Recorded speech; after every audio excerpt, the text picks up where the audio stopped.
Out of nowhere, a death countdown appeared on the back of every person's hand. My wife had 1 year left. Her secret love had 1 day. My wife dropped to her knees in front of me, sobbing her eyes out. "Honey, you still have 60 years. What's the big deal giving a little to him? I'm begging you, please." I said nothing, and then the next second, her and her precious guy jumped me like animals, pinned me down hard, and jammed some cold device into my hand, an illegal time transfer machine. I watched the number on my hand freefall in real time. 60 years, 50, 10, 1, all the way down to 1 day. They were over the moon. I just shook my head. What they didn't know was, back in the day, I ate a longevity pill with my dad. This death countdown, completely useless on me. Baiwan helped me up off the floor, face soaked in tears. "Honey, I'm sorry. I'm so sorry. But I can't let Minglang die. He can't die." Gu Minglang stood right beside her. He looked down at the brand new number on the back of his hand, 60 years and 7 hours. Face totally blank, but deep in his eyes, something was flickering. Pure satisfaction. "Lao Chin, don't worry. I'll take good care of Baiwan from here on out, I promise." Baiwan nodded hard, fresh tears spilling over. What they didn't know was, my life has no expiration date.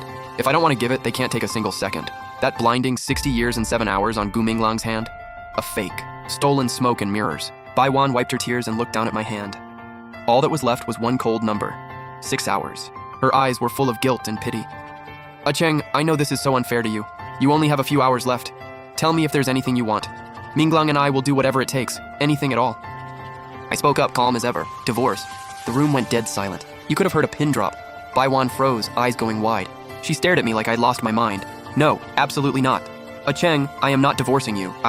You're the one I love. It's always been you." Minglang is just so pitiful. I can't stand by and watch him die. Do you understand? You are who I love. I'm not divorcing you. Gu Minglang stood behind her, quiet. That fake sincerity on his face? Gone. Replaced by the cold indifference of someone watching a show. He probably thought it was laughable. A man with hours left asking for a divorce. Pointless. I'd be gone soon anyway. Baiwan kept shaking her head, saying no. I let out a sigh. "All right, fine, we won't." Then I paused and turned my eyes to Gu Minglang. He was staring down, admiring the number on his hand, the corner of his mouth barely holding back a smirk. "Then let me make a different request." Gu Minglang looked up. That fake solemnity came crawling back onto his face. "Name it. Whatever a brother can do, consider it done." I looked him dead in the eyes and said calmly, "Transfer 30 years to Baiwan." Silence again. The generous expression on Gu Minglang's face turned to stone instantly, like he hadn't heard me right, like he just choked on something. "What?" I pointed at the back of his hand. "The time you stole from me. Give 30 years of it to Baiwan." Baiwan was stunned too. Then she looked over at Gu Minglang. His expression shifted slightly under her gaze.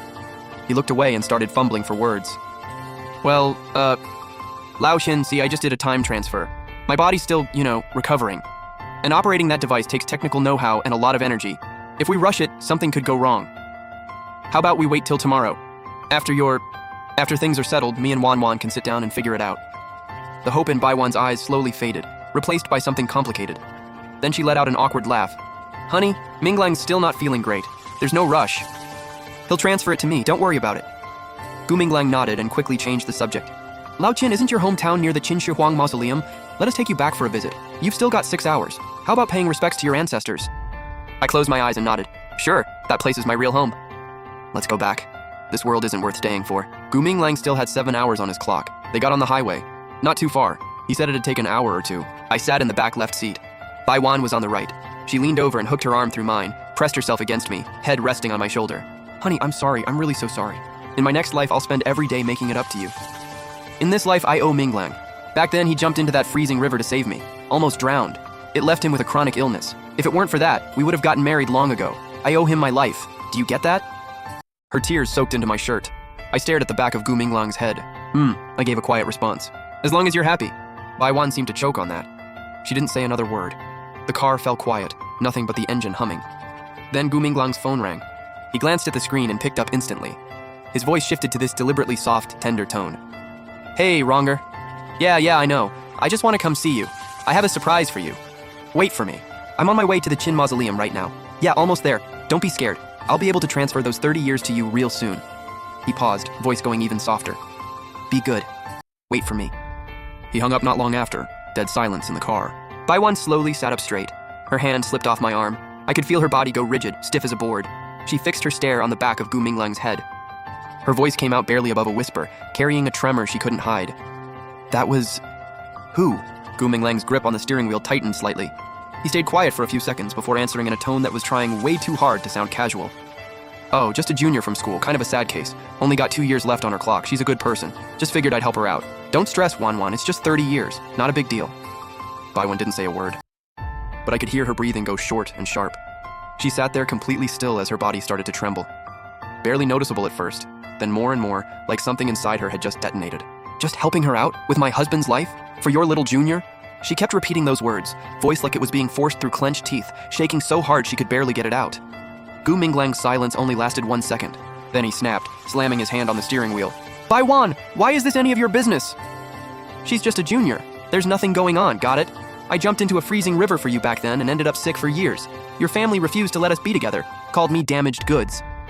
These 60 years I took? That's the debt you and your useless husband owe me. Compensation, understand? It's my time. I decide what to do with it. Who are you to tell me otherwise?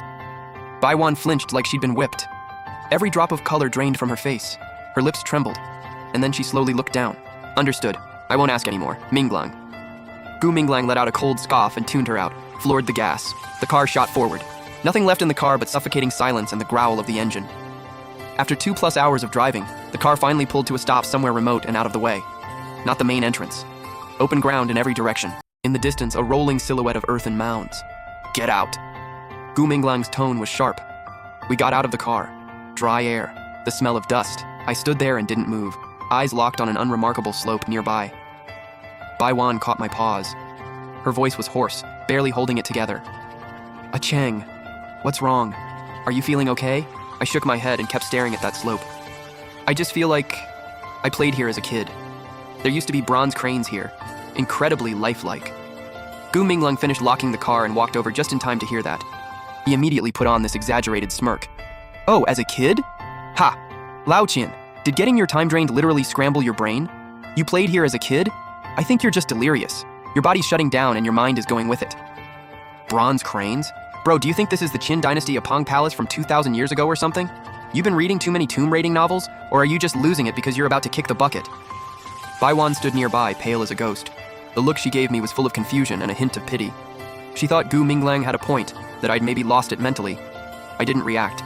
Gu Minglang's mockery just rolled right off me. He pulled out his phone, and just like that, his voice went soft again. Hey Ronger, we're here.